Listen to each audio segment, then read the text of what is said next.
Hey everybody. Okay, so the vehicle I'm driving right now is a 1996 Toyota Land Cruiser. It's an FJ80 Land Cruiser. And I'm going to tell you about my experience driving this Land Cruiser and outfitting it over the past few years. I put over 120,000 miles on this vehicle and I've built it up since about 2010. Now normally on this channel, if you haven't stopped by before, I'm Michael. I'm the host of this channel. My wife and I have Overland Bound, which is a worldwide community, and 90% of the videos that we do on Instagram are high production value. We edit them together. We try and make them really efficient so that you guys can get the information. This is not that. This is a live broadcast, clearly. And let me know if you like it. Down in the comments, I like to jump on every once in a while. It's a little bit more personal. It's not all edited together with the background music and all of that. So just let me know if you like this, and maybe we'll do more. This is not a highly technical conversation, and we're going to get right into it right now. This video I'm shooting for about 6 minutes. I won't keep it too long. So back in 2010, I bought the Land Cruiser, and it was pretty close to stock. And since then, I've added the gear on the outside. That most of the weight comes from the armor. I've got a dual swing out rear bumper, and I've got a front ARB winch bumper with a winch. On the top, I've got a Gobi Ranger roof rack. And then you got to include the spare tire on the back, which is quite heavy. I'm running 35s on this rig, or more specifically 315 75 R16 KM3 BFGoodrich tires. Those are heavy. And then I've also got 15 gallons of liquid on the back, two 5 gallons of gas and one 5 gallon of water. So that's a lot of weight. Recently, I've been being asked about my power on the FJ80, and folks say, "Hey, do you have enough power? I'm having problems going up a hill." And the first question I ask is, I'll say, "Hey, what year is your FJ80?" And they'll say, "Well, it's a 92." Now, what I say at that point is, I'm like, "Well, there's your problem. You have to make it a 94. So if you can do that, you're going to be all good." Now, here's the difference. Here's why it matters. Between 91 and 93, they had about 155 horsepower. In 94, they changed to the FE motor. It's a different motor with about 212 horsepower and parallel increase in torque.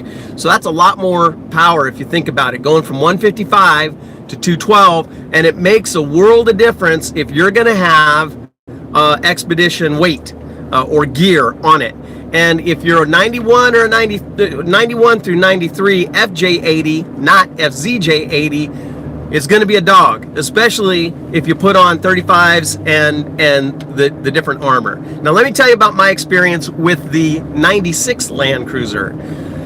Now it could be because it could be because I'm not all that observant. I don't know, but when I put the 35s on, I didn't feel the difference in power. What I do is I run this thing with the power button on 100% of the time. And that changes my shift gates, which provides a little bit higher RPM in all conditions, and it gives me the power I need to go uphill. So today, I'm anywhere between, at least during the day, during my drive, I'm anywhere between 500 and 1,500 feet above sea level, and I can go 75 uphill all day long, even with my weight. And then I can also cruise 75, 80 on the freeway, no problem. Now, once you get above, say, 3,000 feet above sea level, I start feeling the power loss, and it does impact the gas mileage as well. Now, I have consistently got between 11 to 13 miles per gallon and it's fairly consistent. It doesn't seem to matter whether I am fully loaded down or I'm fairly light. I get between 11 and 13 miles to the gallon. Now that's not a lot, right? If you're going for, you know, if you're going for efficiency, probably not the rig for you. It is capable in many other ways, but the trade-off is fuel efficiency. But it's you know, it's miles per gallon, right? I mean,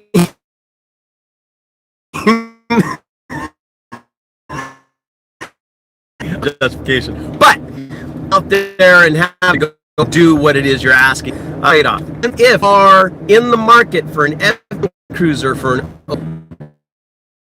94 and above, and if you're not too astronomical with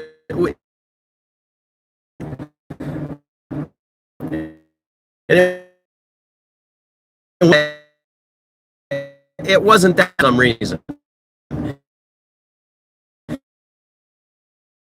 If you can find one, get it with lockers as well.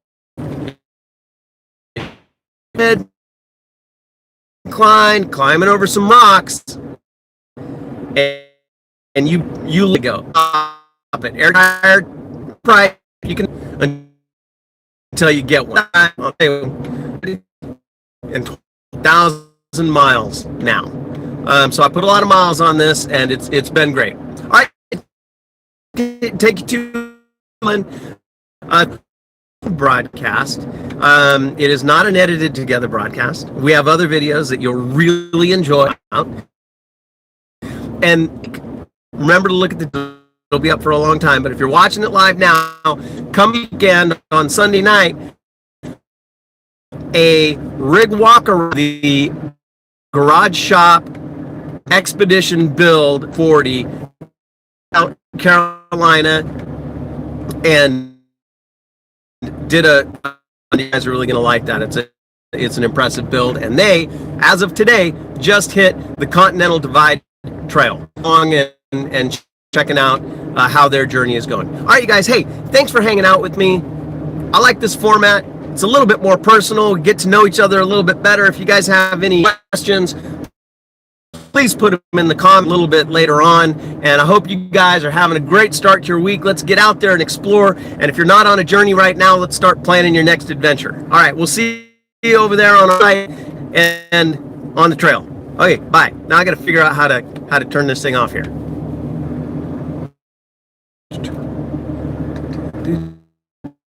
Do